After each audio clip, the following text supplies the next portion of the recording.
and see over the next 30, 40 years, or even the next couple of years, once MDMA becomes a medicine and we end up training 25 or 30,000 therapists, and there's 9 or 10,000 psychedelic clinics in North America and elsewhere more around the world, whether we can actually make a dent on reducing this level of trauma at a time when most people think that trauma is just going to keep increasing. We're going to have the climate change stresses, the poverty stresses, the income inequality stresses, the rise of authoritarianism and fundamentalism. And so when people are stressed, a lot of times they sort of fall back into tribalism.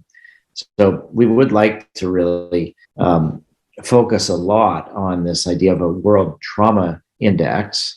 And the flip side of that is if you heal from trauma, you can be happier. And if you have a base of happiness and a good childhood, then when you're traumatized, you can work through it. You don't necessarily get stuck and ensnared in it, and then it becomes post-traumatic stress and disorder. We're just actually thinking now of an experiment that we could do in the Ukraine, which is that, for now, for the FDA, that we only work with people with chronic PTSD, because most people recover and are resilient, in part because they have a base of happiness that they can use to kind of help them when they're traumatized. But it would also be interesting to do a study after people have been recently traumatized, like these 2.5 million refugees.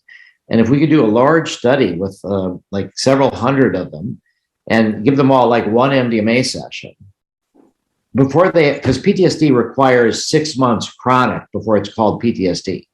But maybe we can test 100 or 2 people, refugees from Ukraine and Poland or elsewhere, with one MDMA session, and then track a control group of the same amount of money over the next couple of years and see if the group that got the one MDMA session doesn't have as many people progress into PTSD. It could almost prove it out as preventative medicine in a sense, instead of waiting for it to get too late and taking, that much longer. Exactly.